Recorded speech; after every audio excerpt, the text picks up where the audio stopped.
All right, folks, the coach is on the line, and the basketball will be in play tonight at Quicken Loans Arena. We're going to fuel up with a little Gatorade and get hydrated and get going. It is the Cleveland Cavaliers down 2-0.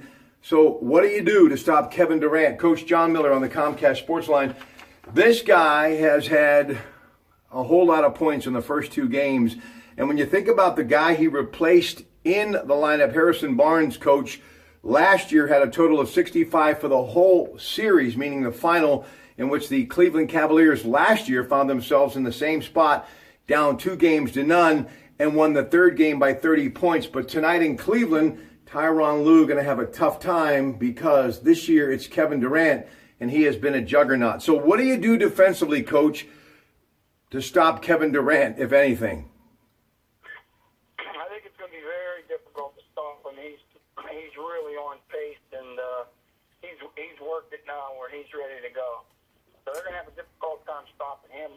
Maybe you cut down on the points on several other guys. You know, one thing's for sure, they're going to have to play some great defense to win the game.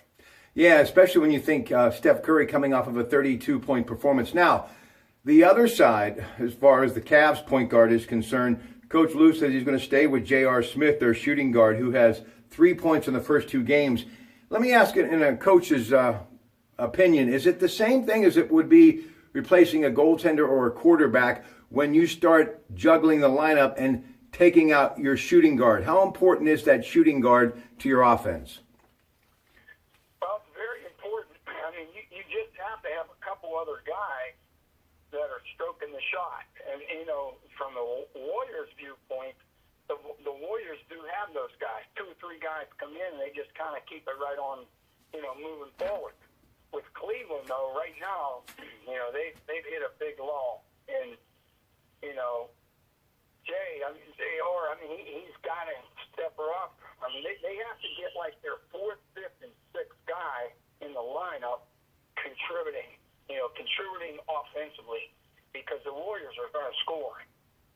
They have so many guns, and you know, even when you look at Durant right now, he's just out there playing, and he doesn't have to worry about getting double teamed or anything else. He's able to play his game due to the fact that you have 3 other guys out there that can all play also. So it's kind of, I'm sure Kevin Durant is enjoying the season. Listen, LeBron James, I don't know if you can ask any more of a player, triple doubles in this NBA Finals in both games. But I look to not just Kyrie Irving, but the name that keeps coming up to me, Coach, is Kevin Love, and why he is a significant factor, more so than maybe even Kyrie Irving right now, to get the Cavaliers back in the NBA Final. It's a must-win for them tonight. What about the play of Kevin Love, Coach Miller? Well, to me, I mean, Love is really having an outstanding series. I mean, you know, tremendous amount of rebounds. He had 28 to 1 game? Mm-hmm. I mean, when you look at it, I mean, you got LeBron and you have Love who are really cashing in. I think, like, Kyrie's the other guy. To me, Kyrie has to have, I mean, he's got to have a stable game where he doesn't turn the ball over, he finishes his shots, you know, his drives to the basket, and he has a great jump shot, too. But, I mean, they need Kyrie to step right up with LeBron and Love. If they get all 3 of those guys really cooking, then I think they have a chance. Let's talk about Kevin Durant's game for just a moment. He's in the prime of his career, no doubt. What makes him so good, Coach? Well, I think he handles the ball like a point guard.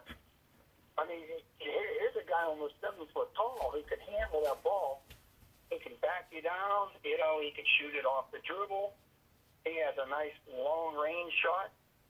My goodness. I mean, the guy, he's incredible. He really is. I mean, when he shoots the ball, I just think it's going in. I'm actually surprised when he misses one. He's that good shooting the ball. I don't get that same feeling long range when I see LeBron. Now, LeBron, believe me, he's my number 1 favorite guy in the whole wide world. I mean, LeBron James is incredible. I don't have that same feeling when he shoots it deep. I'm like, oh, good shot. When Durant shoots it, it's almost like I am actually surprised when he misses. Listen, one of the most favorite things in my life was when my daughter then an elementary student, signed on for Drill for Skill. And many years ago, Coach Calipari and you and I, and of course the good guys at Rhino, we put together that Drill for Skill tape. And I just want to talk about drilling and dribbling that basketball and how it has evolved through the years to where you have a guy like a Kevin Durant who can handle it like a point guard at 7 foot. But I go back to Magic Johnson, who could actually play center or point guard, and he did it for the LA Lakers, playing with those great teams with Kareem Abdul-Jabbar.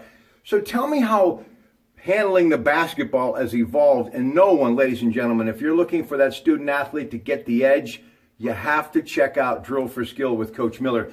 But how has the game evolved as far as handling the basketball to where you have a guy 7 foot like Kevin Durant who can handle it like a Gail Goodrich did many years ago for the Lakers? And really, not to age myself, but he's one of the most significant dribbling guards that I can remember back in the day. And obviously the NBA logo, Jerry West out of West Virginia. But talk to me about how that has evolved, dribbling the basketball, and why you see these athletes do what they can do at 7 foot tall with the basketball. Well, you're not going to score if you cannot handle the ball. It's simple as that. If you can't outmaneuver and handle the basketball, the defender's right up on you, in your face or close to you, and they disrupt your shooting style, and your rhythm. If you can really handle the ball, then you can, catch them leaning the wrong way, and then you're able to get your shot off. So if I can't handle the ball, I need everyone else on my team to get me the ball, and so, consequently, you're going to have a problem. Well, and handling the ball is big beneficial in the offensive, phase of the game. well, it was never more evident, and let me give you credit, not that you're looking for a pat on the back, but because of you teaching Sean and Archie how to handle the ball, that's why they go on to play at the level that they did, especially Sean with those great teams at Pitt. It wouldn't have happened if they couldn't dribble the ball. So I guess before you score, you got to learn to handle the basketball. And if you think about players like Kevin Durant and even LeBron James and others, basketball was probably something that they did all the time, and they had that ball with them pretty much as well, 24/7, and it is a key. So tonight, I honestly think, in my opinion, we're going to see early how it's going to go, but the Cleveland Cavaliers have to find a way to get their offense going. And again, Coach, I think it comes back to J.R. Smith. Last thing, is he on a short leash to where if that offense doesn't get flowing and they find themselves down double digits, do you think Coach Lou would actually replace his shooting guard? Yes. I think, player on their team, like players number 4, number 5, number 6, number 7 have to, contribute offensively. If they don't get scoring out of 4, 5, 6, and 7 numbers on the court, they're in trouble. The Warriors, their guns are really going to score, and they also have backup guys that come in and get the job done too. ABC tonight, Quicken Loans Arena, Game 3. The Cavs in a must-win situation. And as always, the folks at AAA East Central with that great brand in that part of the world, and all of us here in the Pratt Pack Gym wishing LeBron James and company the best as they try to repeat as NBA champions. Coach John Miller, always a pleasure, sir. Have a great day.